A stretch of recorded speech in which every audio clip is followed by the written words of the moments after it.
Next, it's my pleasure to introduce Noel Kent. We're celebrating the anniversary of his book, Hawaii Islands Under the Influence. Yep. And he really is one of those inspiring professors that uses his tenure and voice, yes, to really raise the consciousness of those around him. So we're honored to have him with us tonight. Noel. This program's having all kinds of spin-offs because I brought Joe Burns into my classes today, and he was talking about his work with labor unions, and it's interesting and also sad to see that a lot of young people, in their early 20s, our students at UH, really don't know much, have very negative feelings, or feel that labor unions are something of the past, and that's something that we really have to change. We really have to educate people about the fact that this is the opportune time for labor to really begin to flex its muscles once again and to grow and to become a dynamic factor in American and Hawaiian society. It's Friday. We've all had long weeks. Usually when I come to Mark's Garage, it's for a little comedy. So I thought I would provide some breaking news in a nutshell. And that's my application to become the next president of the University of Hawaii.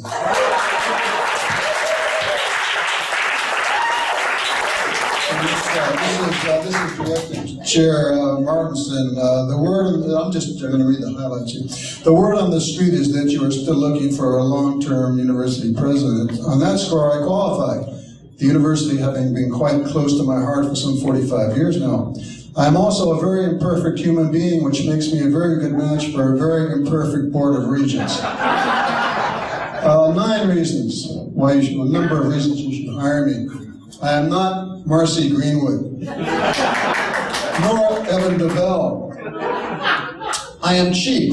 You have been roundly criticized for paying huge salaries to UH executives. But I will do the job for my current salary, which is a mere 20% of what you now pay Greenwood. And you don't need to give me a fat $60,000 a year housing stipend either. I pledge not to embarrass you. If I can't support some of the absurd decisions you regents make, I'll maintain a dignified silence. I will support continuing to pour millions of dollars into a UH Manoa athletic program. Since sports are a real priority, our underfunded academic side must continue to subsidize the deficits athletics run. On my watch, football coaches who do no work will continue to get 6-digit salaries. We know in our heart of hearts that UH autonomy has been a disaster, an excuse for the boys downtown to cut funding for the university to shreds. But let me assure you, I would never demand that the people of Hawaii take responsibility for educating our students. So rest assured, the sacred formula, higher UH tuition each year in return for fewer course offerings and diminished services, will receive my undying support. Governor Neil Abercrombie, whom I have known and distrusted since the 1970s, may bully other people, but he can't bully me. I promise to bring home the bacon and the malasadas. I will maintain the current policy of throwing up expensive new campus buildings. Contracts, of course, going to politically connected firms, even as our older buildings are allowed to crumble into dust. So all in all, regents, you could not hope to find a better candidate for presidency than yours truly. My only request is that you keep the large, extremely well-paid public relations outfit in Bachman Hall at my disposal. After all, if and when UH faculty and students figure out my loyalties are to you and to my own career, I am going to need those folks to launch the same whitewash campaign they did for MRC. Of course, scapegoats will have to be located to take the heat off. In sum, I eagerly await your letter of appointment and look forward to serving your interests in the year to come. Aloha enimua, Professor Noel J. Kent, the next UH honcho.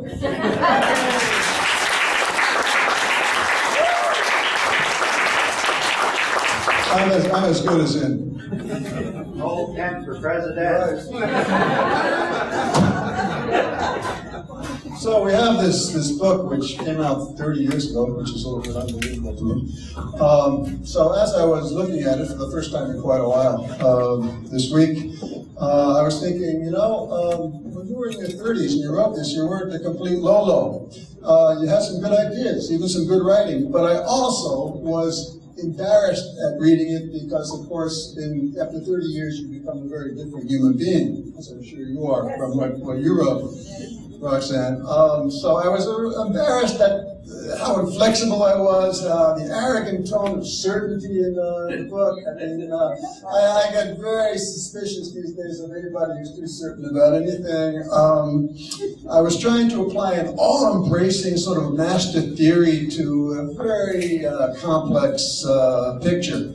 Age brings humility, as many of us know. Pushing 70 these days, I now ask myself, how, after living so long, do I manage to know so damn little?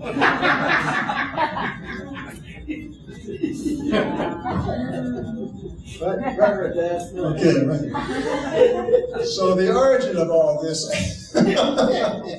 is back in around 1970 when I was returning to Hawaii. And it was obvious that Hawaii was undergoing some major changes. And there was all this glorification, the celebration of Hawaii, the whole how the oligarchy had disappeared.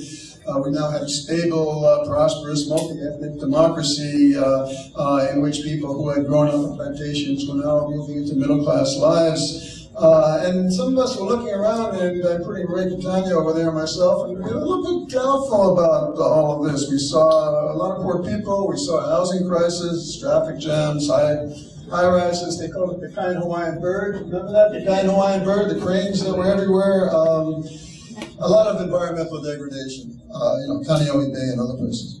Tourism had grown by 5 times in one decade between 1960 and 1970. Urban sprawl was moving right across central Oahu. Hawaiian culture was treated as a commodity. Native Hawaiians felt alien in their own place. We seem to be losing the sense of who we were as a unique island place. But you couldn't tell the truth. People didn't want to hear this truth. And the person who tried to tell the truth the most was a guy named Tom Gill, who was a congressman for Hawaii for a while. And he was a remarkable man. And he really put it out there. He really started talking about what was really happening to us as a society, as a people, as a community. And in his 1970 campaign for governor, he came very close to winning, which would have been a real watershed in Hawaii history. I think Gill was really determined and a very strong person to try and begin to stop the sort of onrush of development that was overwhelming the islands. And he was beaten by John Burns, who had put together this coalition of land developers and others who financed his campaign about 4 to 5 times that of what Gill had in terms of his resources. And Gill was beaten. But I think that was a watershed campaign in Hawaii's political history. And throughout the 70s, together with people like Ray and others, we tried to resist that growth machine. Kalama Valley, Waihoʻoli Waikani. Sometimes we won, sometimes we lost. But I also had the notion that as a historian, I could begin to tell some truths also, which might motivate people to act. So I started writing some articles, eventually got into the UH Political Science Department, and under the guidance of Bob Stauffer and other fine scholars, I wrote this book, Islands Under Influence.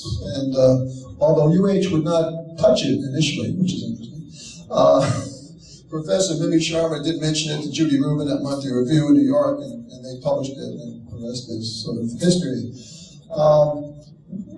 This was not a really original work in the sense that I didn't have an original theoretical model. I used the dependencia model, which was popular in studying Latin American development, using Hawaii as a case study.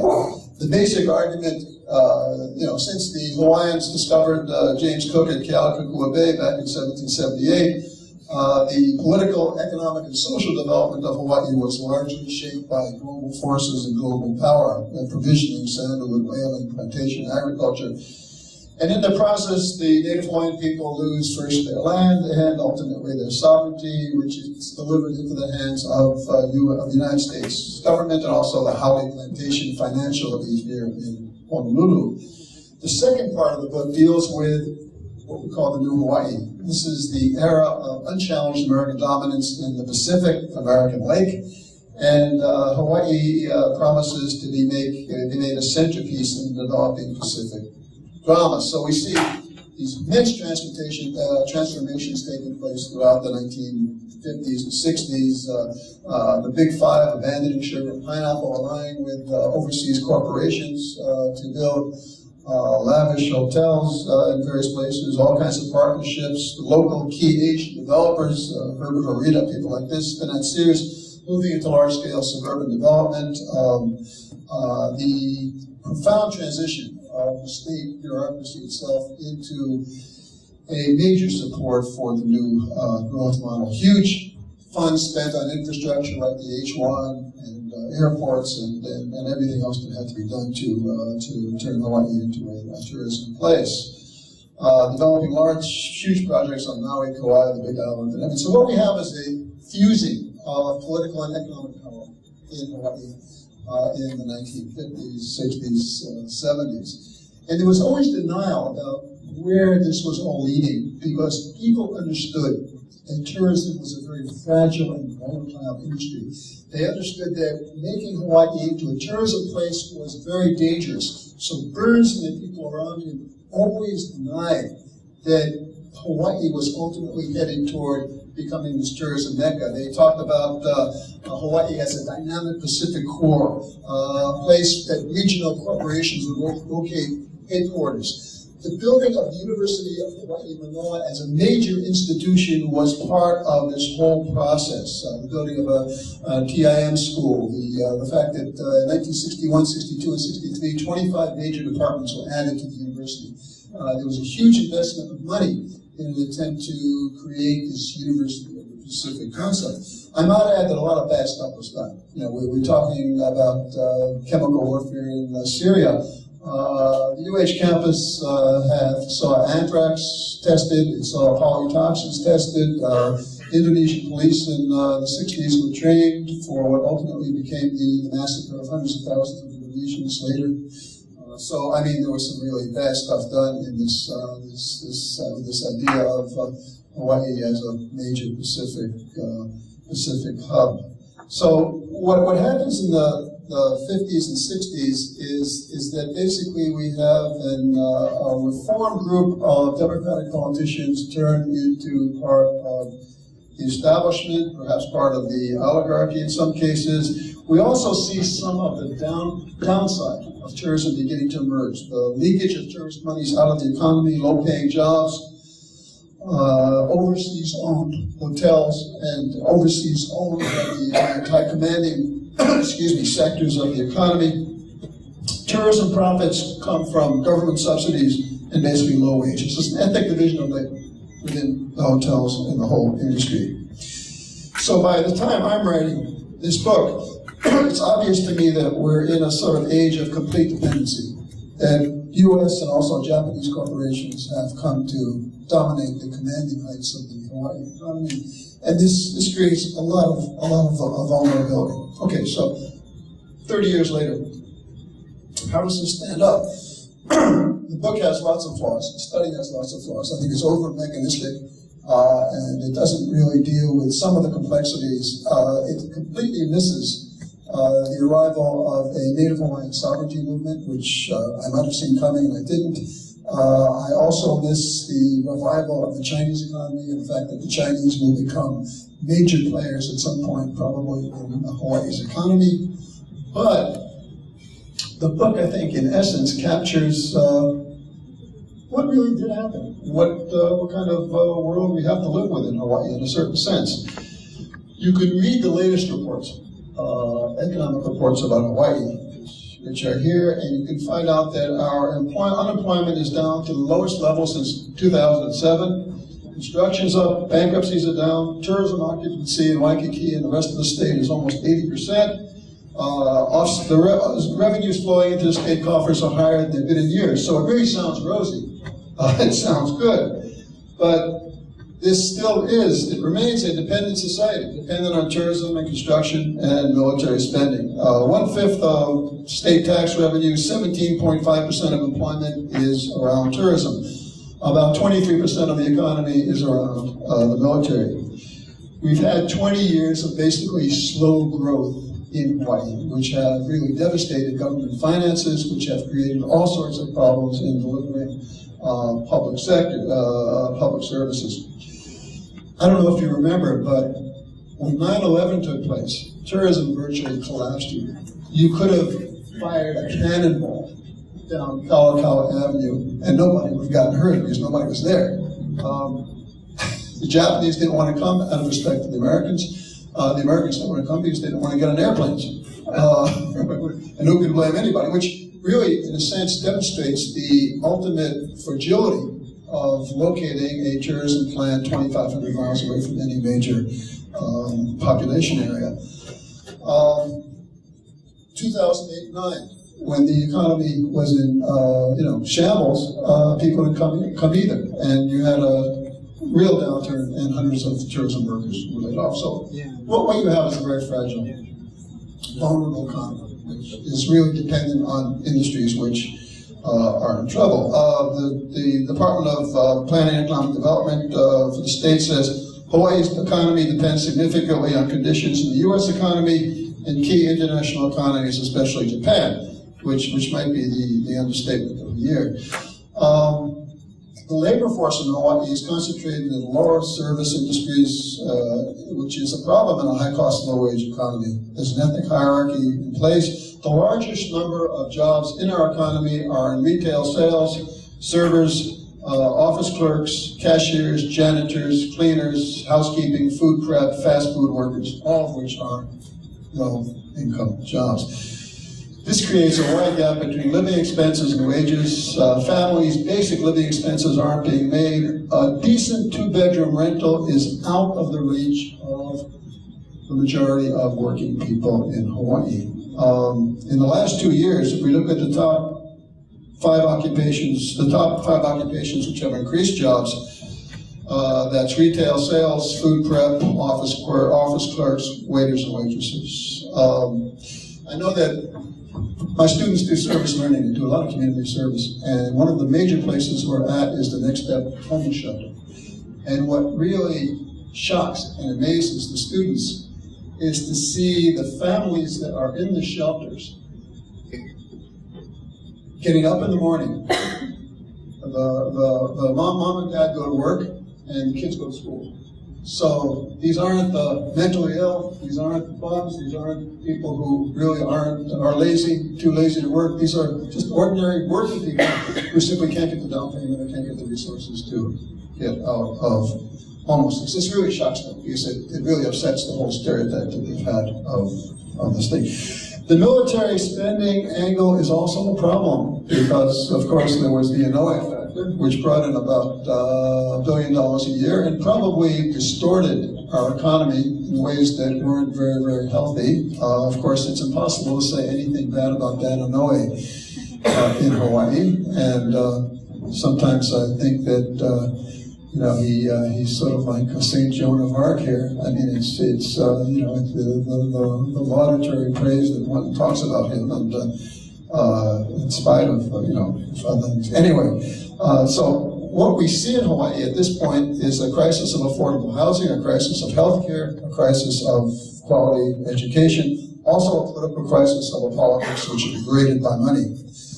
People in Hawaii feel excluded from managing our public affairs. They feel the system is dysfunctional. We have a system dominated by political pygmies like Joe Suki, Calvin Say, Neil Abercrombie, Kimberly Pine, and others. We have a governor who proposes a public land development corporation which will turn public lands over to private interests under the nomenclature of private-public partnerships, which will redistribute public wealth to companies. The city council this week allowed the coal-rich development to go through, which will basically erase 565 prime agricultural acres, which we could be growing food for our own self-sufficiency. So no wonder young people, as they look at the system, they have a lot of distaste for politics, and they have a lot of disrespect for public goods, and that they fall away from public engagement. What we need is a language which expresses our moral instincts and need for shared social obligation. What we need is to convert the interests we have into collective goals. We liberals, social democrats, radicals, etc., need to find a new language to inspire others to get involved in the way that we govern ourselves. The existing political class will not do radical political renewal. Only we can. Those who govern us, we must learn how to criticize those who govern us. We need to become angrier at our present condition. I take beta blockers and for controlling my blood pressure, so maybe that's good. We do not all want the same things. Rich people and poor people do not want the same things. Some people need public services, and some people need jobs. Some people need peace, and other people need war. Some people need salaries, and other people need dividends. We don't all need the same things, and we should get used to the fact that there are real conflicting interests in this society that we have to deal with. We have to talk about fairness, equity, hope, stewardship of the Aina. We need to recast our public conversation. We need a new language of politics. We actually open a different conversation based on our instincts. What must the state do for men and women to allow them to pursue decent lives? Globalization favors the most oppressive and low-wage economies. It creates mass unemployment and underemployment. The left, as we know it in America and in Hawaii, has failed to respond to the crisis of 2008 and shifted away from the state toward the market, which I think is a tragic mistake. We've been on the defensive for a generation. It is really time for us, and including the labor union movement, to take the offensive once again. As free citizens, we have a duty to both analyze our society and act if we think things are wrong.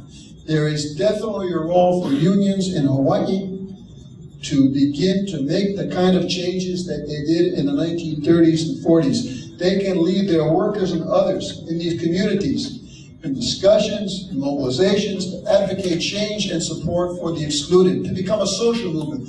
When labor unions have been most effective in the United States, when they have been social movements tied to the needs of vast numbers of people, some of whom are in the unions and some of whom are out of them. Labor unions can play a vital role in providing leadership to combat economic security and forge new policies. And we need to really develop a totally different alternative vision of the sort of world that we're being led into now.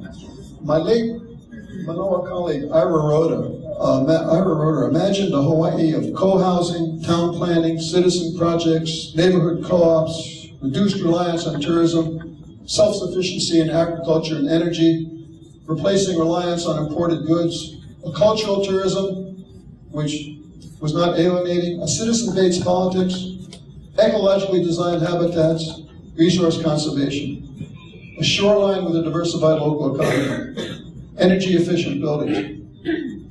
We can do that. That's a vision that we can pursue. We need to hold out an alternative vision that people can believe in. We need boldness, creativity, courage, and a set of strategies that will inspire the people of Hawaii. Imua.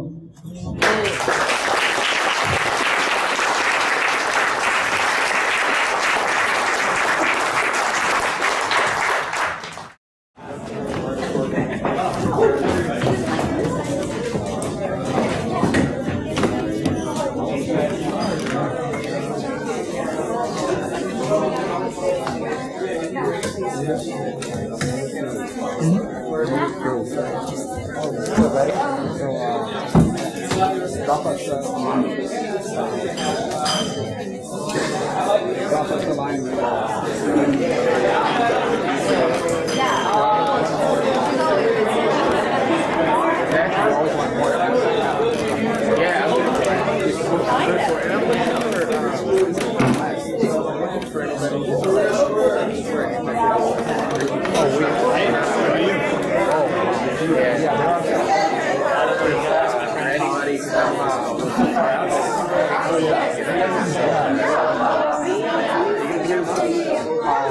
Yeah, I'm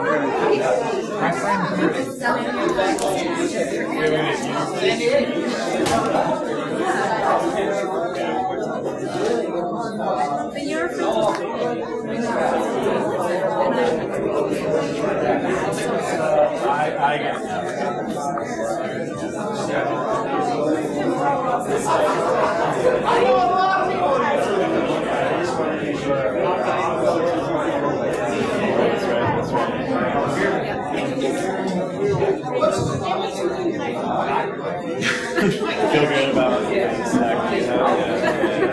stacking up.